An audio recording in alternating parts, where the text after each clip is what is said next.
The storm ripped across the midnight sky, lightning flashing like the blades of 1,000 swords. Below, the Atlantic roared and churned, waves rising like monstrous walls of water before crashing down upon the ship. The timbers groaned, the masts swayed violently, and the sails screamed under the lash of the wind. Salt spray stung the skin, mixing with rain that fell in cold, heavy sheets. This was no merchant vessel. The black flag snapped at the top of the mainmast, its skull and crossed cutlasses a promise of death to any who crossed her path. She was a pirate ship, feared in every port from the West Indies to the Spanish Main. Sailors whispered her name as if the sound alone might summon her from the fog. But beneath the terror and legend was a truth the songs never sang about. Pirates had terrible teeth. Their grins were not the gold-studded smiles of Hollywood tales, but broken stumps, blackened gums, and gaping voids where teeth had once been. And that reality, as grim as it was not the work of age or vanity, but of the sea itself.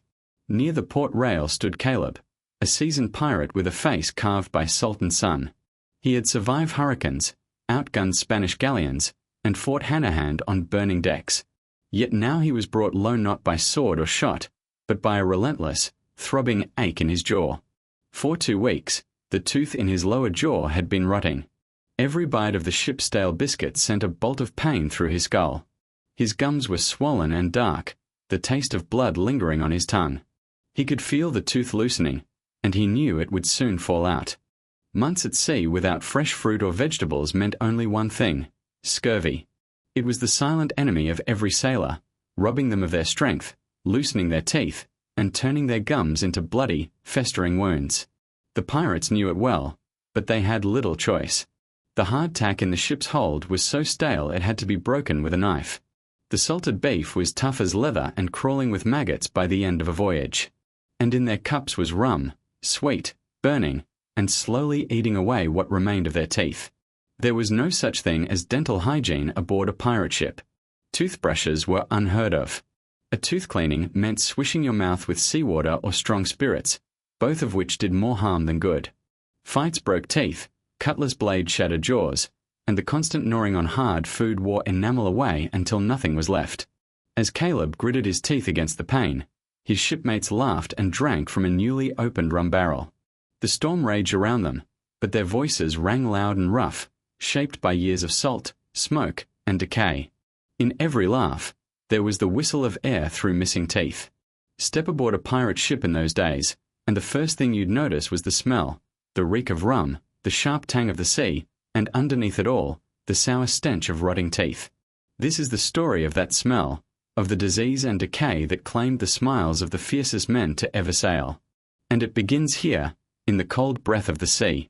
Weeks at sea blurred into months, and for a pirate crew, time was measured not by calendars but by the dwindling supply of rum and hardtack. Fresh food was a luxury reserved for the first few days after leaving port. Once the last orange had been eaten and the final onion sprouted green shoots, the slow decline began. At first, no one thought much of it. A little bleeding from the gums, a constant ache in the joints, these were just the natural pains of life at sea. But for the old hands, these were the early signs of a sickness every sailor feared: scurvy. Scurvy was a cruel and patient killer. It did not strike with the sudden violence of a cannonball, nor the fevered rush of infection. Instead, it crept through the body like a thief in the night. The gums swelled and turned purple, the teeth loosened in their sockets, and wounds that had long healed began to open again. Men lost their strength, their skin bruising at the lightest touch. Eventually, they would be unable to stand, their bodies collapsing into a state from which few returned. On a pirate ship, there was little hope of avoiding it. The diet was as unchanging as the horizon: hard biscuits baked until they were more stone than bread, salted meat so tough it could break a tooth, and dried peas that boiled into a tasteless paste. When the meat ran out, they turned to whatever they could catch: fish, turtles, even seagulls. But nothing replaced the missing vitamin C. The ship's cook, often as much a survivor as any fighter on board, did what he could. But no amount of boiling or salting could hide the truth: the food was slowly killing them. The irony was bitter. The men who could defeat a warship in battle were powerless against the lack of an orange. Caleb began to notice the change in his shipmates. Jory, a hulking Welshman with arms like tree trunks, could no longer lift the heavy coils of rope without gasping. Matthias, once quick with a joke, sat silently in the corner, rubbing at his swollen knees. And the laughter of the crew grew quieter, replaced by the sound of coughing, groaning, and the occasional cry of pain when a tooth finally came loose and dropped onto the deck. The ship surgeon, if one could call him that, was no better equipped to fight the disease. His tools were made for pulling bullets and sewing wounds, not curing sickness. The best advice he could give was to rinse the mouth with seawater or chew on leather straps to keep the gum strong, advice that did little but make the pain worse. And so, day by day, scurvy claimed its victims. Some managed to keep working, gritting their teeth, those that still had them, and pressing on. Others were laid low entirely, their bodies too weak to climb the rigging or man the cannons. The sea had no mercy, and neither did scurvy. One night, as the crew sat around a dim lantern in the galley, Caleb looked at the faces around him. Every man bore the marks of the disease: pale, sallow skin, sunken cheeks, and the unmistakable darkness around the gums. It was then he realized the truth. Out here, the enemy was not just the Spanish Navy or rival pirates. It was the silent hunger for something their bodies desperately needed but could never find. By the third month at sea, the disease had sunk its claws deep into the crew. What began as swollen gums and aching joints had become something far more grim. The men were gaunt, their skin sallow, eyes sunken into hollow sockets. Every smile, if one could call it that, revealed blackened gaps and teeth hanging loosely in their gums. It was not unusual now to see a man spit into the sea and watch a tooth fall from his mouth, carried away by the waves. Some tried to hide it, ashamed, while others joked darkly about the tooth fairy of the Atlantic. But the humor was thin, and it never lasted long. The pain was constant. Chewing became an act of torture. Even the softened biscuits, soaked in rum or water, felt like rocks grinding against exposed nerves. For some, the pain was so unbearable that they stopped eating altogether, their bodies wasting away faster than the disease could claim their teeth. Caleb himself was not spared. One morning, as he gnawed at a piece of salted beef, he felt something give way in his mouth. His tongue probed the gap, finding nothing but a warm, metallic taste of blood. The tooth was gone. He spat it into his hand, staring at it in silence. It was stained black near the root, as though the rot had been creeping up from the inside for years. The ship surgeon, a man with more scars than fingers, would sometimes attempt extractions when the pain grew too much. The procedure was as brutal as the disease itself. The patient seated on a barrel, the surgeon gripping the tooth with iron pliers, and with a sharp jerk, tearing it free. There was no anesthetic, only a cup of rum and the hope that the man would not pass out before the work was done. The scream that followed would echo across the deck, sending shivers through anyone who heard it. The loss of teeth was more than just a physical wound. It gnawed at the men's spirit. Pirates prided themselves on their ferocity, their ability to stare death in the face without flinching. But scurvy was different. You couldn't fight it with a cutlass. You couldn't intimidate it with a cannon. It stripped you down slowly, taking your strength, your voice, and finally your smile. And the worst part was the smell. The rot in the mouth spread a sickly stench that clung to the air below decks. It was a constant reminder of their helplessness. The scent of death carried not on the wind, but in the breath of the man next to you. On one particularly grim evening, the crew gathered on the main deck. The sun dipped low, casting the sea in a copper light. A gull screamed overhead, but otherwise the world was quiet. Jory, the big Welshman, was slumped against the mast, too weak to stand. Caleb crouched beside him, offering a tin cup of watered rum. Jory tried to drink, but the liquid spilled down his chin. He had lost so many teeth that even swallowing had become a struggle. In that moment, Caleb understood. The sea had 1,000 ways to kill a man, but scurvy was the cruelest. It took everything slowly, one tooth at a time. The heart of any ship was its galley, though on a pirate vessel, it was less a heart and more a begrudging stomach. The galley was a cramped, smoky space tucked below deck, where the cook, usually a maimed sailor no longer fit for combat, presided over the meager stores like a miser over his gold. The pirate diet was born from necessity, not taste. Each day began with hard tack, biscuits baked until they were as unyielding as stone. They were so dry that a man risked cracking a tooth if he bit down too hard. More than one sailor had lost a molar to the ship's bread. To soften them, The men soaked the biscuits in rum or stew, but even then, the taste was bland, the texture still gritty with weevils that had taken up residence inside. Salted meat was the next staple. Barrels of beef and pork sat in brine so thick it could peel the skin from your fingers. By the second month at sea, the meat was tough and stringy, with a smell that lingered long after the meal was over. Still, it was better than going hungry, though every bite brought the risk of breaking another tooth. And then there was the rum. For pirates, rum was more than a drink. It was medicine, currency, and comfort.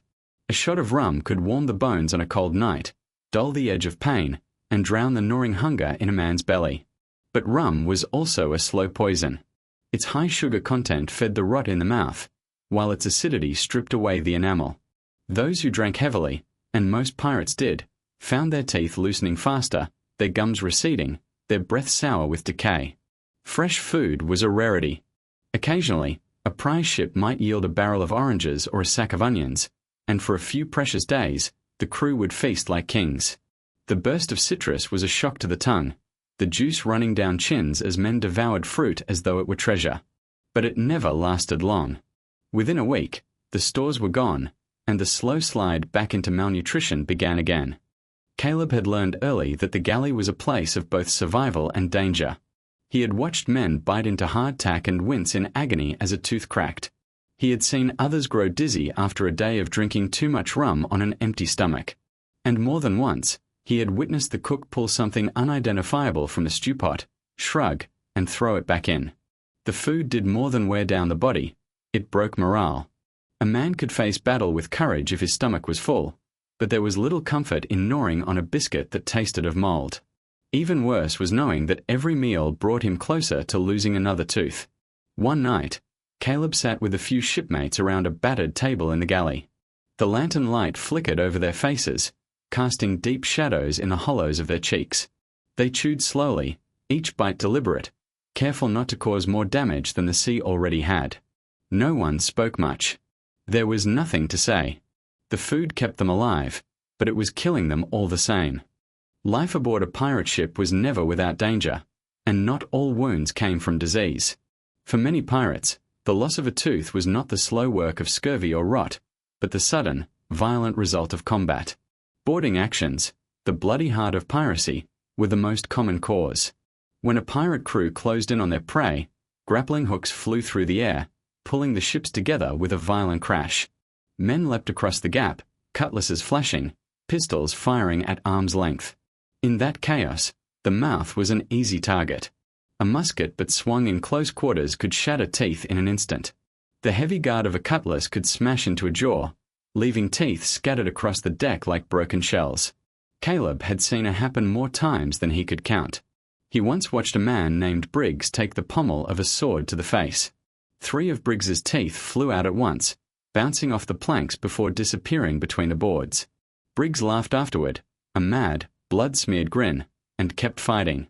But weeks later, the gaps in his mouth became infected, and the pain nearly drove him to madness. It wasn't only battles with enemy ships. Fights between crewmates were just as dangerous. Life at sea was cramped and tense, tempers ran short, and a careless insult could lead to a fistfight. A single punch to the mouth could loosen a tooth, and with no dentist to save it, that tooth was as good as gone. Some pirates considered missing teeth a badge of honor, proof that they had survived more than one brawl.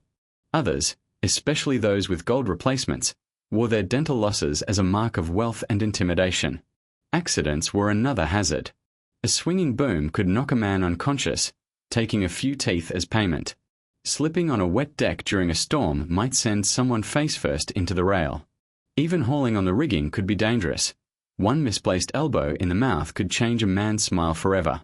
Gold teeth, though rare, became part of pirate legend. In truth, most pirates couldn't afford them. But those who could, usually captains or officers, wore them proudly. The gleam of gold in a grin served 2 purposes. It displayed wealth, and it reminded enemies that this was a man who had already lost teeth in battle and survived. Caleb had once fought alongside a Spaniard with 2 golden molars. In the heat of combat, when that man grinned, the glint of metal in the sun was as unnerving as the blade in his hand. Yet there was a darker side to battle-damaged teeth.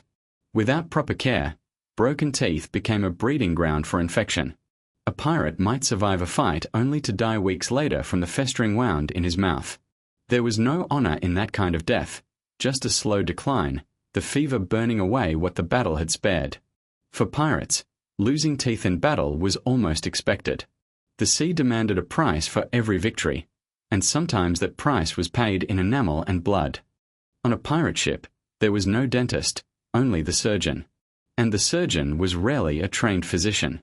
More often, he was a man who had learned his trade in the blood and chaos of battlefields, someone with a steady hand for sewing wounds and a strong stomach for amputations. Dentistry was not his specialty, but it was part of the job all the same. Tooth extractions were the surgeon's most dreaded task, for both the patient and the man performing it. The surgery usually took place in the dim light of the lower deck, where the air was thick with the smell of salt, sweat, and old blood. The patient would sit on a barrel or a rough wooden stool, gripping the edge with white-knuckled hands. There was no anesthesia, no numbing agent, no comfort except a bottle of rum to dull the senses. The tools were crude: iron pliers, bone-handled picks, and sometimes even a bent nail or knife blade. The surgeon would wedge the pliers deep into the mouth, clamp them around the diseased tooth, and, with a sharp, brutal jerk, tear it free. The sound was not a clean snap, but a wet, cracking pop, followed by a rush of blood. The screams carried through the ship, echoing off the timbers. Even the hardest men winced when they heard it. Some pirates bit down on a leather strap to keep from shattering their own teeth as they tensed. Others simply passed out mid-procedure, slumping in the chair while the surgeon finished the work. Caleb had his turn one rain-soaked afternoon.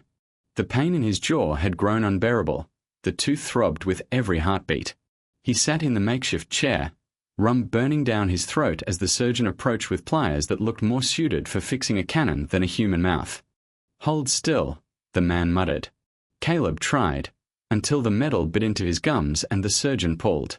White-hot pain shot through his skull, his vision flashed, and a roar escaped his throat before he could stop it.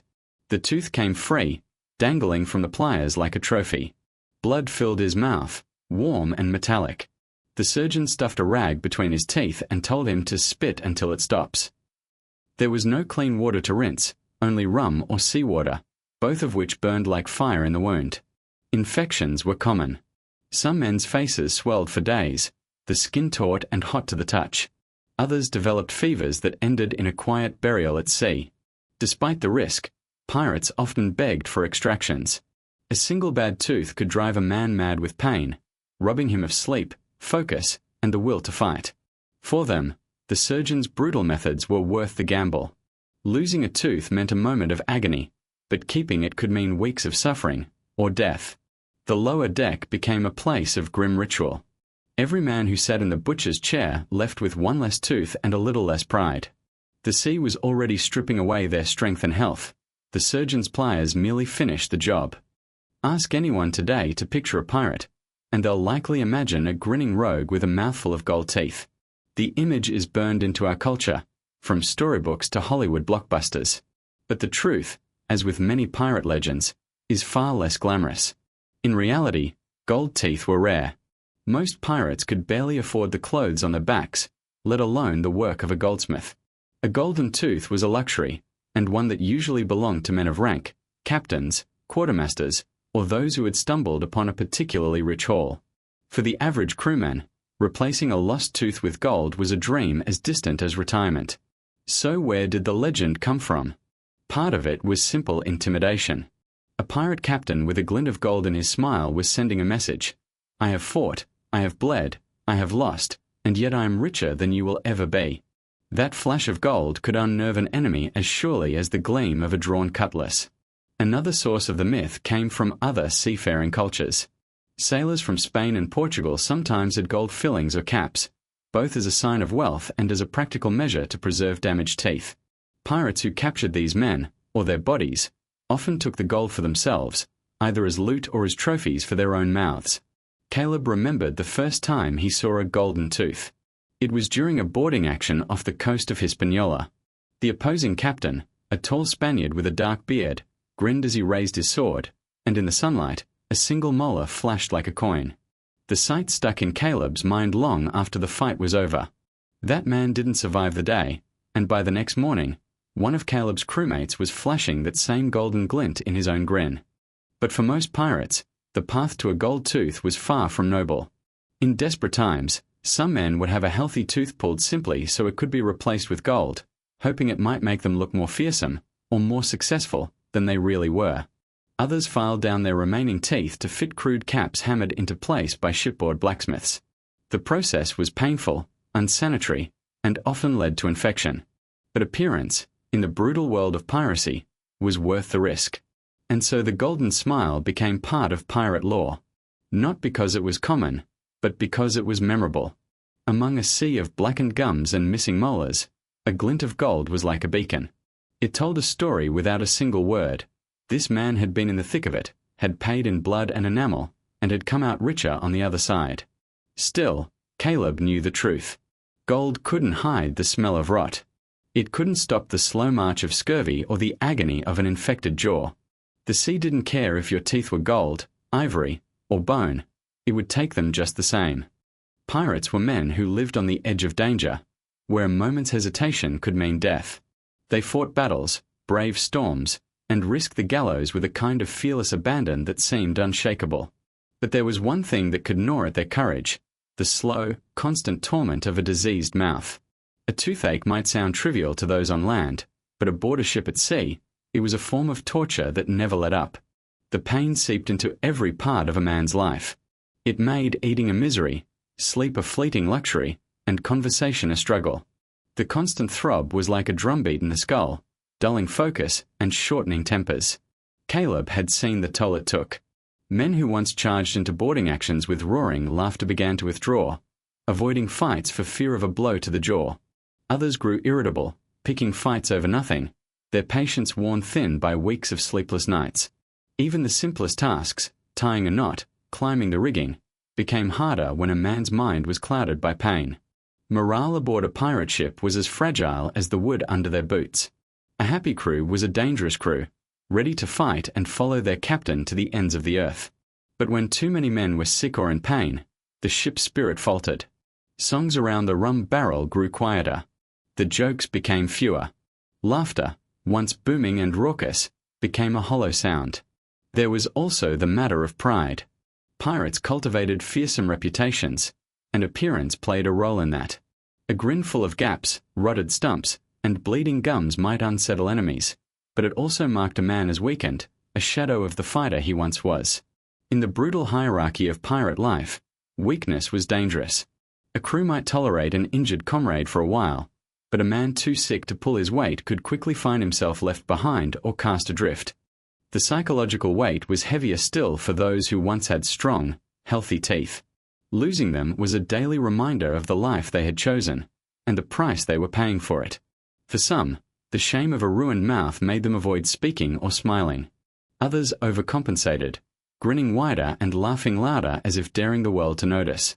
Caleb found himself caught between these two extremes. He knew his mouth looked worse by the month, but he also knew that showing weakness could be dangerous. So he forced his laughter when the crew gathered, even when each chuckle sent a stab of pain through his jaw. In quiet moments, though, he caught himself touching the gaps in his teeth, wondering how many he would have left by the time they next reached shore. The mind was as much a battlefield as any deck or port. Pain could drive a man to madness, make him reckless in battle or hesitant at the wrong moment. Caleb had seen a shipmate freeze during a fight because a sudden jolt of pain made him bite down too hard. That hesitation cost him his life. In the end, the sea claimed not only their teeth, but parts of their spirit.